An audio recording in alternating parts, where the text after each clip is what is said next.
高雄大空襲，情人節爆發，煙花變流彈，蓮池潭百萬逃生大放送，諗住去高雄蓮池潭影相放閃，點知閃到差啲冇埋條命。喺2月14情人節兼年27，高雄左營太子宮舉行，慶城入伙，安坐平安繞境，豪宅百萬放煙花。原本以為會好似你的名字咁浪漫，點知啲煙花唔係升天，而係好似裝咗全自動導航咁，變晒流彈，直接射向人群，場面仲混亂過澳本海默啊！睇下網民片段，啲煙花完全失控，喺人頭頂幾寸飛過，直頭係平行時空射落人群度。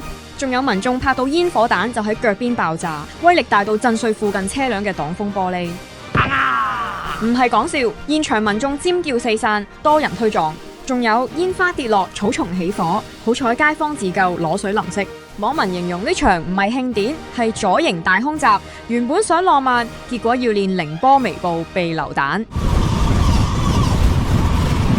高雄消防局即刻出嚟拆彈，話呢批係專業爆竹煙花。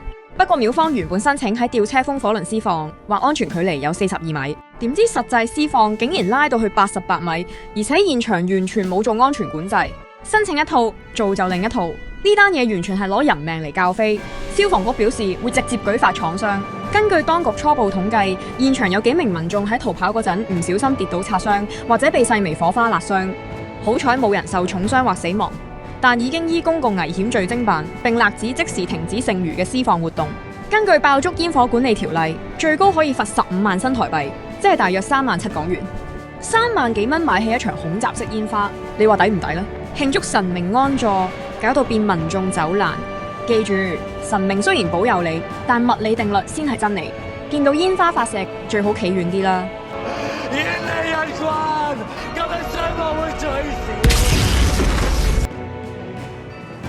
Tech Night 踢盡香港新聞最 hot 話題，希望大家 comment、like、share 同 subscribe，繼續支持香港本地媒體平台。